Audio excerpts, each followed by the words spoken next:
In this VR tour, you can click the white arrow button to move on. Click the blue button to take a close look at the mural. When the background music stops, please raise your hand and tell us.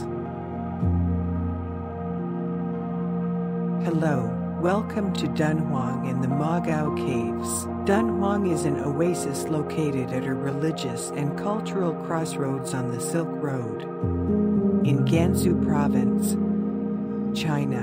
The Mogao Caves, also known as the Thousand Buddha Grottos or Caves of the Thousand Buddhas, form a system of 735 caves 25 kilometers southeast of the center of Dunhuang. The caves may also be known as the Dunhuang Caves.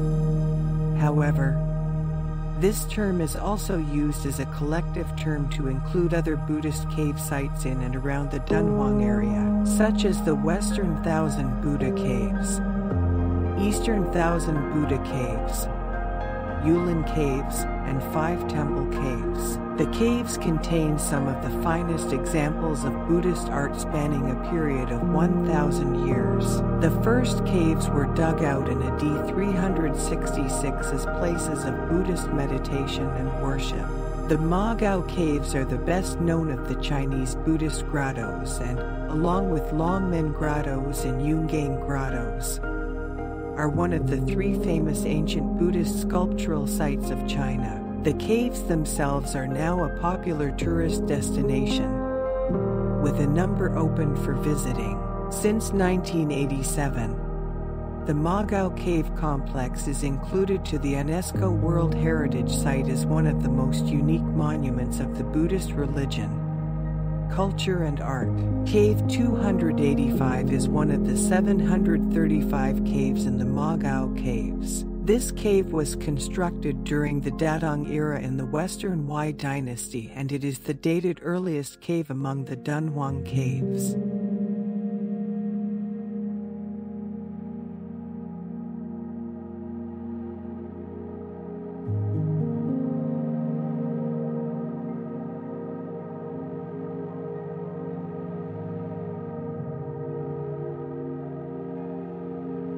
Please look up and look at the ceiling center. You can see many figures depicted with a long skirt. This figure is one of the characteristic symbols of the Mogao Caves. Fei Tin are often depicted in East Asia Buddhist art. Dunhuang Fei Tin refers to the flying god painted in the Dunhuang grottos, and it is also a proper term for the Dunhuang fresco art in China. They are depicted as flying figures in the mural paintings and sculptures of Buddhist cave sites in China, such as in the Mogao Caves, Yulin Caves, Tianlongshan Grottos, the Yungang and Longmen Grottos. They are also depicted on tiles of pagoda, such as Ziyudingxi Pagoda. They may also be depicted as dancers or musicians who are holding musical instruments, such as flute, pipa, or sheng. Generally, they are depicted with a long skirt fluttering in the wind. Indians call the heavenly god flying in the sky Fei Tin, while Chinese Taoism calls the mythical figure who ascended to heaven as immortal. There is no substantial difference between the two, with the continuous development of Buddhism in China. Fei Tin gradually matched the artistic image of Fei Zion and became the Dunhuang Fei Tian today. The history of Dunhuang Fei Tin can be traced back to the period from the 16 Kingdoms Bailiang to the Northern Wei Dynasty. During these 170 years, Dunhuang Fei Tin gradually began to rise. Relatively speaking, it has taken shape throughout the Tang Dynasty. The development of Dunhuang Fei Tin has reached a relatively mature stage, and it has merged with the local characteristics of the Western regions. And it has become more and more famous, and its artistic image is also close to perfect.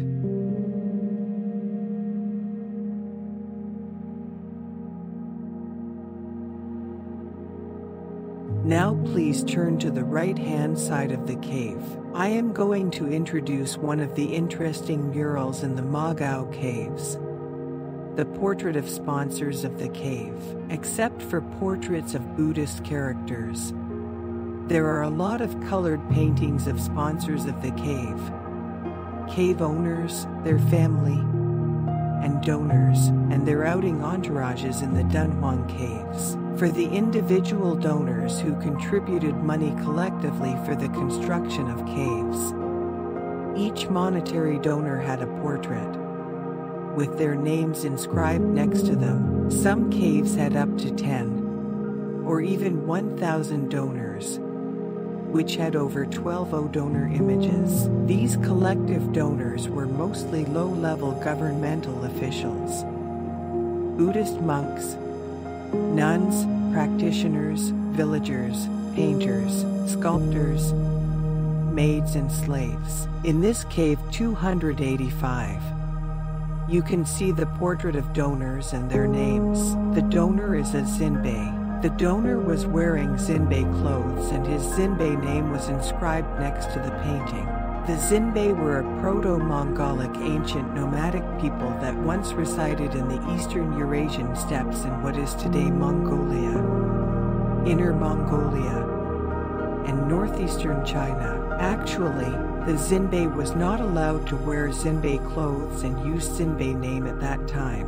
In the northern Wei dynasty, Emperor Zhaowen implemented a policy of Sinicization, intending to centralize the government and make the multi-ethnic state easier to govern. These policies included changing artistic styles to reflect Chinese preferences and forcing court officials to speak the language and to wear Chinese clothes. He compelled his own Zinbei people and others to adopt Chinese surnames, and changed his own family surname from Chuoba to Yuan. He also encouraged intermarriage between Zinbei and Han. This portrait of donor is a good material to study history. It reflects that the reform by Emperor Zhaowen may be not successful.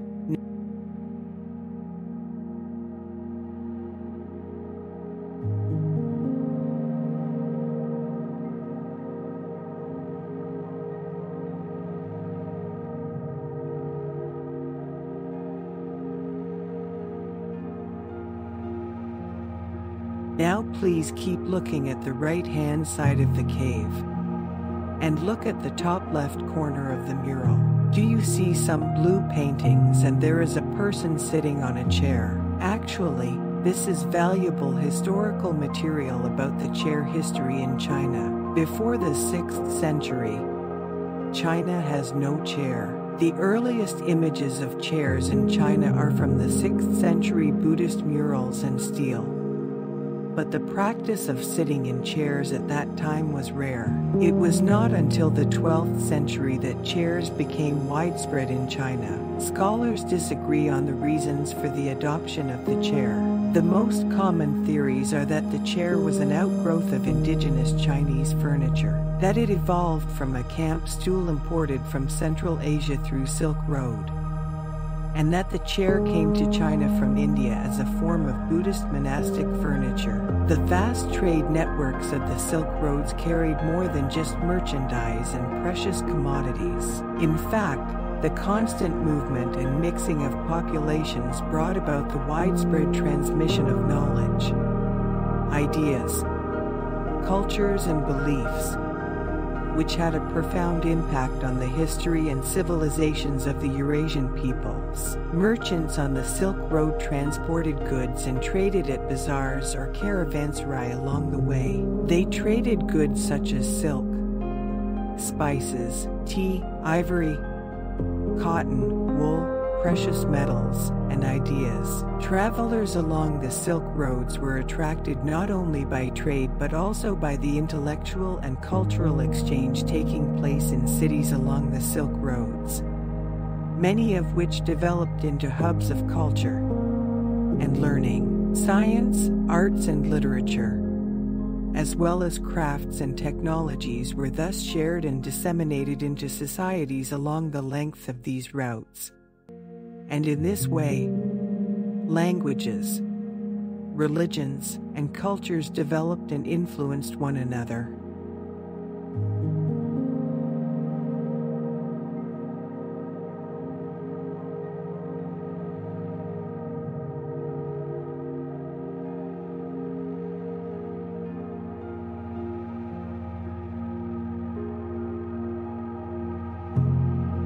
Now please look at the left-hand side of the cave.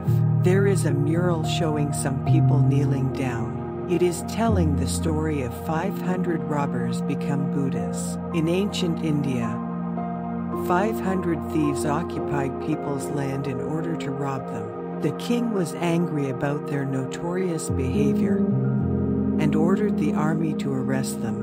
The robbers lost the battle and were captured by the soldiers. The robbers get punishment and they cried out desperately. Buddha heard them and came to cure them. The Buddha revealed to the robbers that it was the evil that they had done that made them suffer and guided them to abandon their evil desires. Be kind, so that they would be able to redeem themselves and enter the world of happiness. The thieves all agreed and started to learn from Buddha. Many years later, the 500 robbers finally reach a level of Buddhist enlightenment who can save others. This story tells people that no matter how atrocious a person used to be, as long as he or she truly has the desire to be kind and devotes herself to cultivating the heart to be pure again, there will still be opportunities for enlightenment. It offers the insight that lifelong learning is not only for those who are commonly known as good but also includes those who have made serious mistakes in their previous life journey. Thus, the story brings hope to both good and bad people.